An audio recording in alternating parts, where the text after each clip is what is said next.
Alright, this is my lighting for animators. And this session, last session we took a look at the sky dome, and we got that portal light coming in through the window, bringing our light from the outside. Um, this shot, what we're going to do is we are going to take a look at the lights. We're going to take a look at the area light. So we're just going to add an area light to the scene. I'm going to move it. There we go. And we'll scale it up. And the first thing we see is we don't see any light. And generally what I do whenever I add a light to a scene, I don't like to fuss around with it. So what I'll do is I'll put like a really big exposure on it, something like a 20-25. Bam, there it is. I know it's working now, right? There's no fuss, no fuss. So, and then I can start dialing it in, right? Bring it down to about 15 or something like that. Usually I find between 12 to 16 is usually where you want them.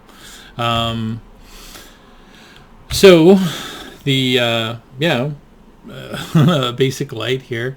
A lot of our settings are the same from the Sky Dome. What we'll look at first is positioning a light.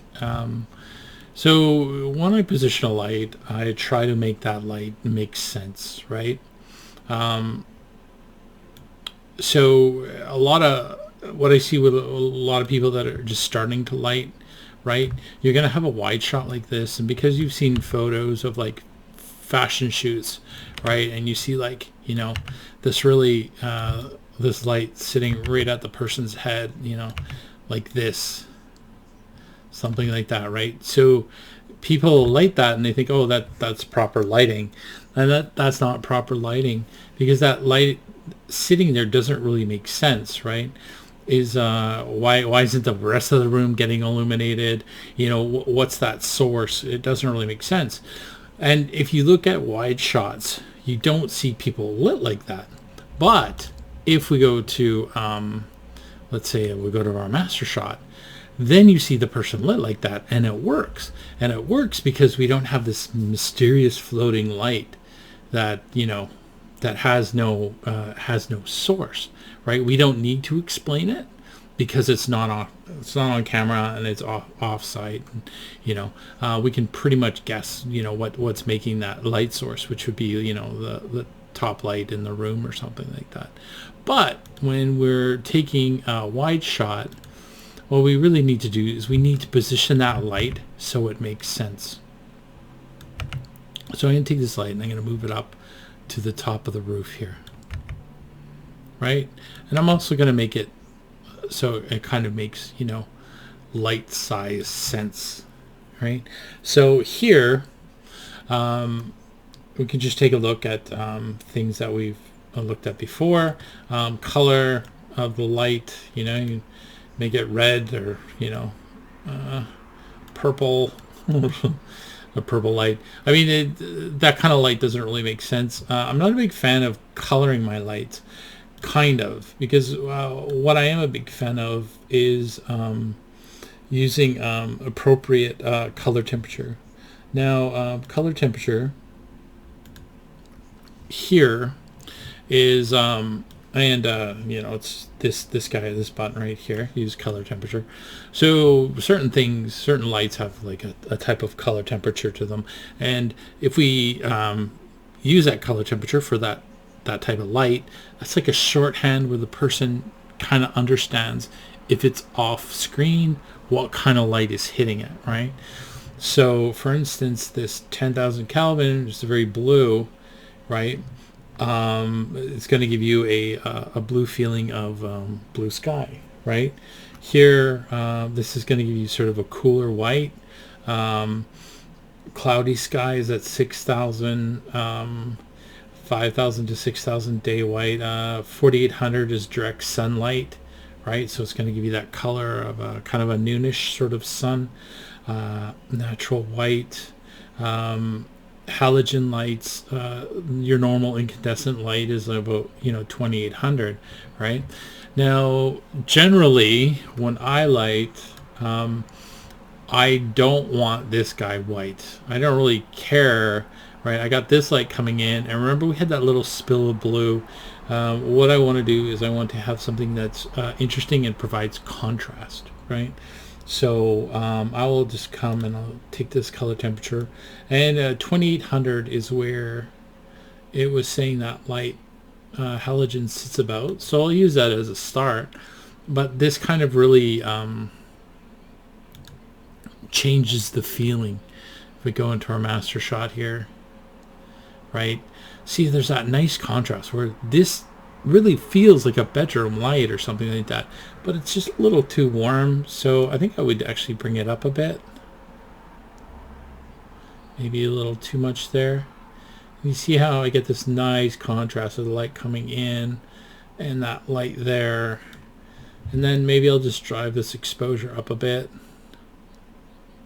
Now this light that I'm working on is never going to be brighter than that sun, because nothing's brighter than the sun, right? So I'm just gonna take this up a bit, do something like that, and now that light is explained. And again, we're using that exposure intensity. Try to use your exposure. Exposure is more about photography, and as you go up a stop, like 1, 2, 3, your intensity light doubles, right? So you just keep climbing up and doubling. This is the Arnold preferred, is driving the exposure. All right, so as we come down, we can look at the different shapes of the lights. So we have a light shaped quad, we have a cylinder. So if I was trying to get a feeling of a what are those things called? Fluorescent lights, right? I could get something like this, right? A nice little big narrow thing, right? And then if I wanted fluorescent light, then I would drive it to kind of a white. But again, I want that contrast here. And then I'm going to, actually, let's increase that sample, bring up that exposure, right? I'm really going to cool it off. And, you know, if I cool it off and I kind of make it almost wash out that sunlight, then it gives this shot a different kind of feeling. I'm going to push it a little more to blue. And it kind of takes away that little girl having fun on an afternoon feeling, and it gives it a cold feeling, right? You know, I wouldn't necessarily use that light for this. Disc here, just a simple disc light. This more for the highlight of looking at the person in their eyes and stuff like that. You get a nice little disc highlight going on. And let's just bring that temperature back down to about where we were. And we'll just bring that exposure down a bit.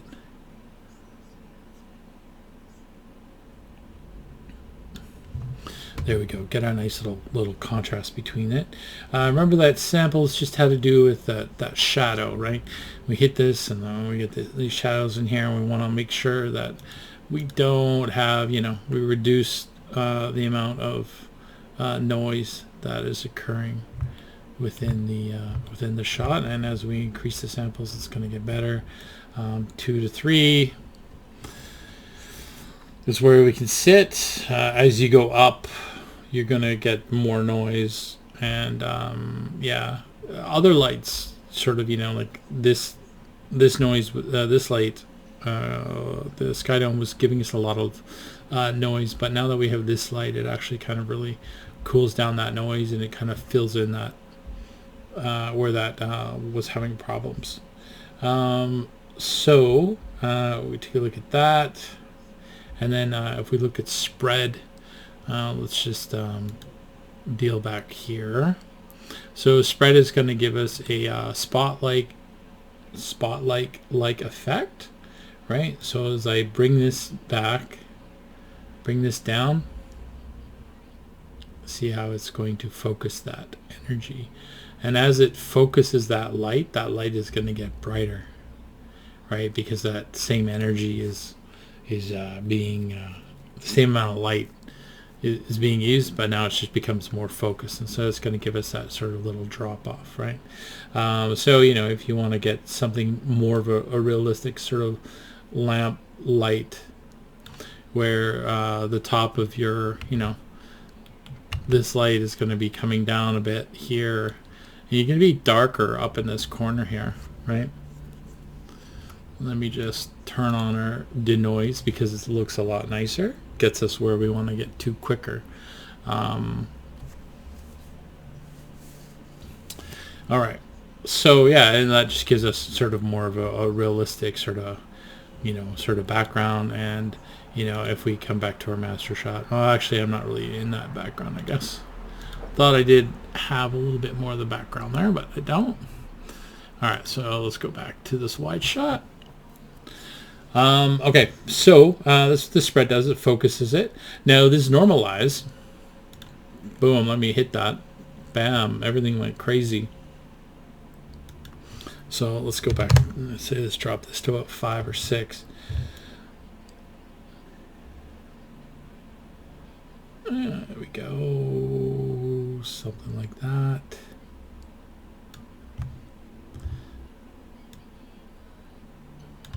Okay, so what normalize does is it really the size of the light now also dictates the intensity of the light. Right now, the thing about lights is let's just go to this master shot here, and let's take a look at the shadow that this light is casting. Actually, you know what?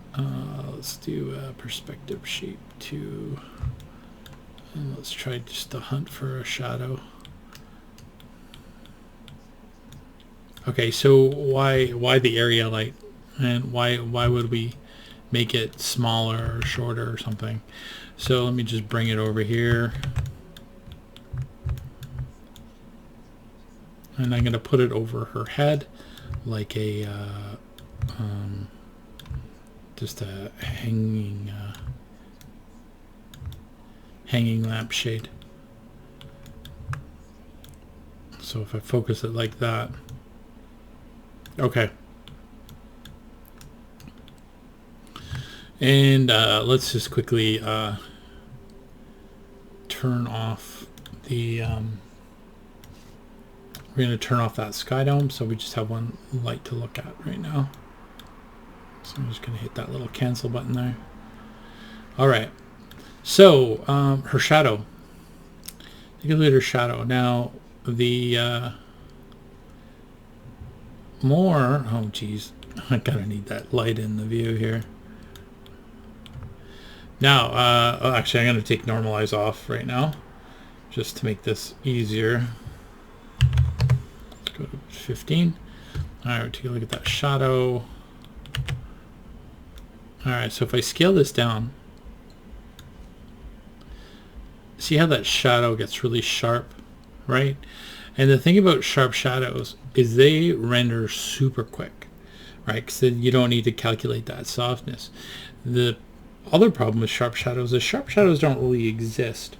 There's always sort of like a nice little softness on it, and nothing looks more digital than that. There's one thing that does make pretty sharp shadows, and that's the sun, right? Because it's a very pinpoint. So like a normal light bulb, I'm just going to take this to about maybe normal light bulb side. See, it's going to give us that nice softness in that shadow. There's a Da Vinci quote where he talks about shadows and how he says never make the shadow a sharp line, because that's unnatural, right? There's always a softness to it. So you always want a nice little softness to your shadows. You don't want them like a little pinpoint. And there are some pinpoint lights, and there are some ways to deal with that, and we'll look at that when we deal with those type of lights. So that in particular right there, right, yeah, is the thing. And this shadow, it really kind of, it demonstrates, like it informs what the light is, what the light source is, right, in the shot. So here, if we come down to the master shot shape, master shot, and we look at these shadows on the table, right? If I come along and I do something really big like this, that doesn't make sense as a light source, or what that's doing is it's putting the light source way far above our head, right? And like this is like, say, like one of those dangling lights or something like that, that where we have that positioned. But do you see how that kind of gives that in, it's sort of informing that, or this is a bounce light, right? Because it's so soft, right? That kind of lighting doesn't make sense. But you know, if we come in here like this, and I bring that down like so, I'm going to sharpen up those shadows. And then what I can do, I can even come along more, and I can take this spread, and I can bring that spread down, and I can get that nice little focus going on here. Maybe bring down that exposure a bit. And so that now that feels like that light, there's a light source that's right above our head, like some sort of lamp or something like that. And now if we come back and we turn on that outside light, right, we figure out that we're lit too bright. So I just got to bring that down, or I got to bring up that light coming from the outside. Because again, the sunlight tends to be the brightest thing in the room, right? This halogen light isn't going to beat it. Grab this light, come back, and let me draw this back again to give that contrast between these two lights. And there you go. So that's the disc shape. Normalized. Cast shadows is pretty obvious. See if we don't cast shadows, you see how we're getting this weird rim on our mouth and stuff like that. So sometimes, you know, you actually do want to not use cast shadows, but you got to be really careful about it and how you're pointing it. It really has to have influence. The shadow density is like the shadow color. So if we bring this down, right, it's kind of like going to give us a midpoint. So again, this is giving us this really bad, these little bad areas where we expect to see some self-shadowing going on, right? And it's lightening up her shadows, but you know, it's the same thing is coming in with a different shadow color. Here we can come in with that blue shadow color, just to see where her shadow is, desaturate it, drive this down, saturate that up a bit. So now I can bring that tone in, but I really want to be careful about in here, right? So I can bring this up a bit. So I'm just going to click in here, come up slowly. A little more saturation.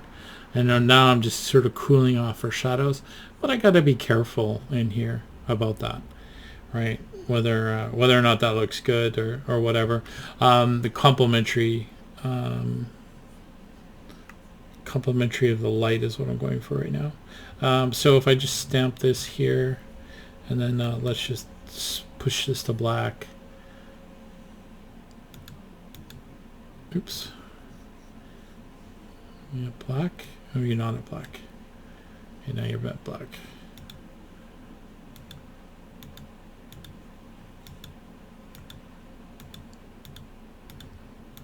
Right, so I could have pushed it more. But, you know, whatever. Volumetrics we're not getting into right now. Visibility, camera, and transmission.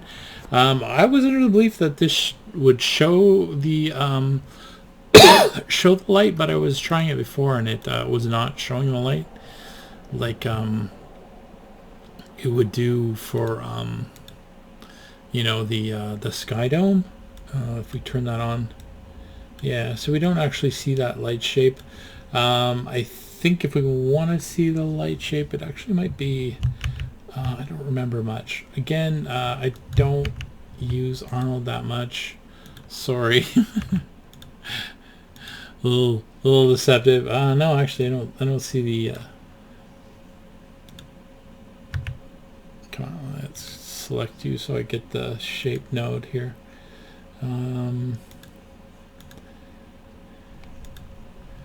No, I don't think I see it.